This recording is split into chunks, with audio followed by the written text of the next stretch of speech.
Until the lions have their own historians, the tales of the hunt will always glorify the hunter. When we think of castles, we often picture Europe's medieval knights. Surprisingly, these majestic structures originated in Africa, spreading from there across the world.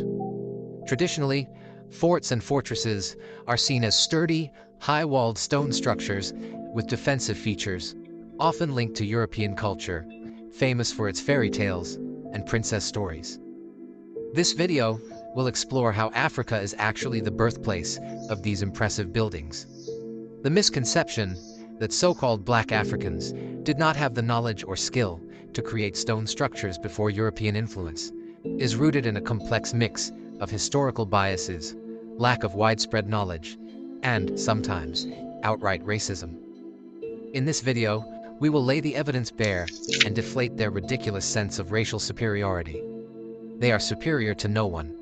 The story starts in ancient Egypt, known for its grand forts. Historians believe the first fortifications were built about 6,000 years ago, during the pre-dynastic era. The city of Nekhen, once southern Egypt's capital, holds the oldest evidence of these structures.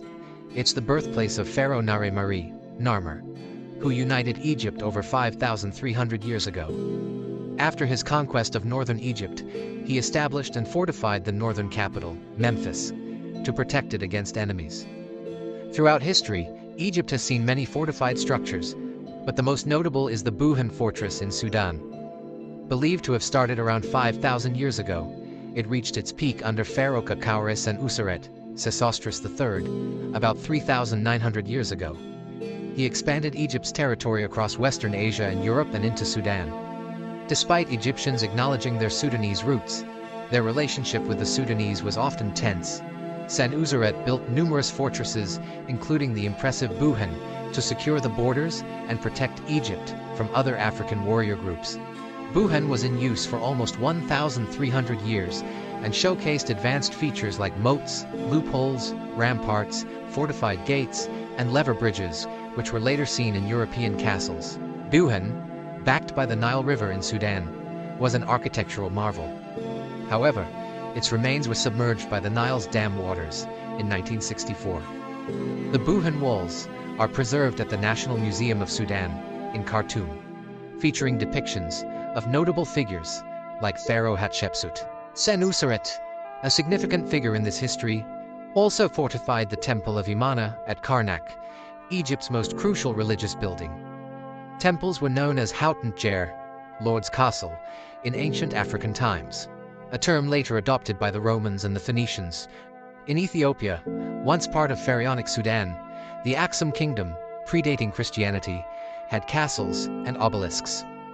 Interestingly, China began building fortifications around the same time as Ethiopia. In Europe, Roman Empire enclosures, dating back nearly 2,300 years, were typically wooden or earthen, with some stone structures.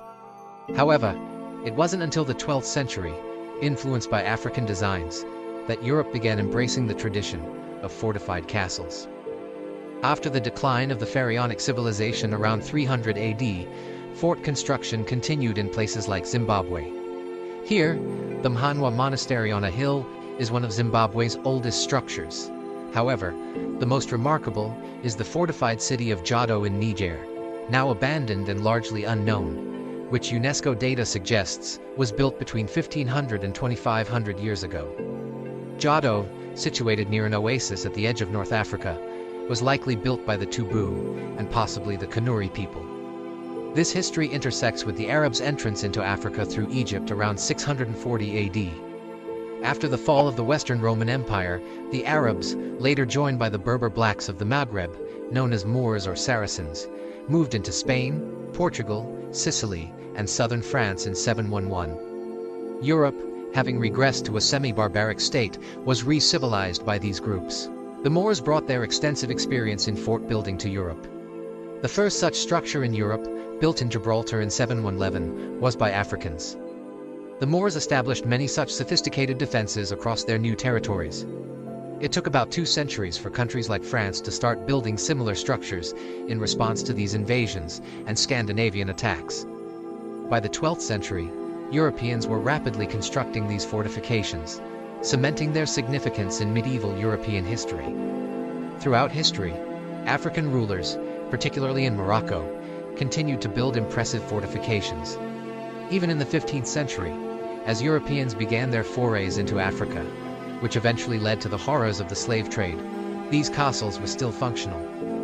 The French historian Nicolas Sanson d'Abbeville, in the 17th century, described the Palace of Kami in Zimbabwe as large and magnificent, with towers and 4 main gates.